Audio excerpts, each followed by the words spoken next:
Hey Husker fans, it's week 2 of the 3 keys. The Huskers are 0-1 as they take on Fordham. Yes, Fordham, the tiny school in New York City, is coming west to play maybe its most monumental opponent ever. Oh, something pretty close to that, at least for the Fordham Rams.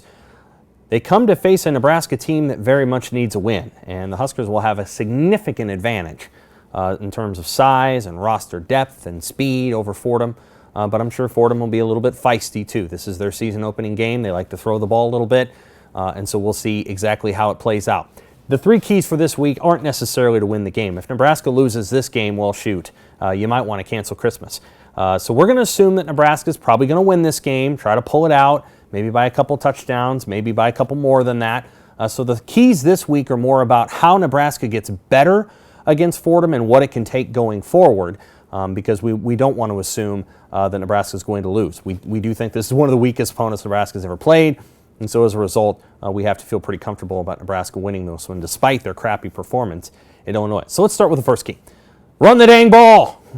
There's usually another word in there instead of other dang, but hey, we're a family video. Run the dang ball.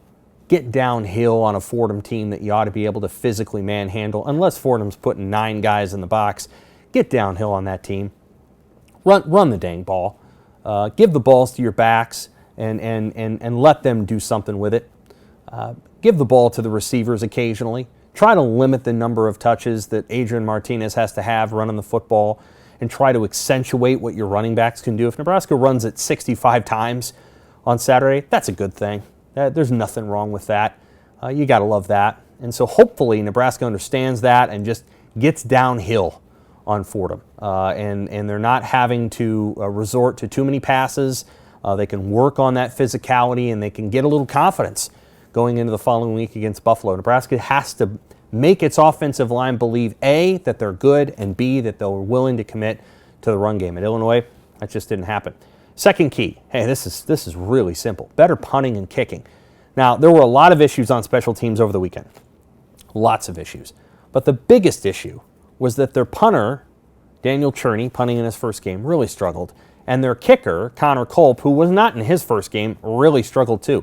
He missed 2 extra points, one of which it looked like he kind of jabbed his foot into the turf and the ball just sort of squirted off to his right. It was sort of an inexplicable miss, honestly one that he should never reproduce again. On Cherney's front, the punting was just not good. The pooch punting wasn't very good, and then even when he extended his leg a little bit, he had one that was with the wind that didn't go very far. And so Nebraska's just got to get more confidence with its kickers and its punters. Brendan Franke did a nice job in the first game doing the kickoffs, but Culp really struggled and Cherney really struggled, and those 2 guys got to get better, or you got to bring in William Prist up at punter. Part of being good in special teams, as Scott Frost has said, is specialists, and those specialists have to get better.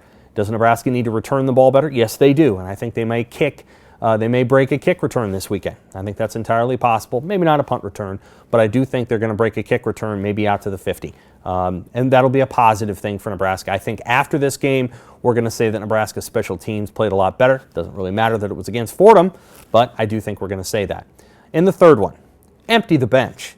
Get ahead by enough points that in the fourth quarter, you're able to play some dudes who may not otherwise play. Now, first of all, they got to play the guys that didn't play last week. Xavier Betts, Alante Brown, Will Nixon, Sevion Morrison. Those guys didn't even get in the game last week because they fell behind, and then Nebraska puckered a little bit, and they tried to keep their rotation a little bit small.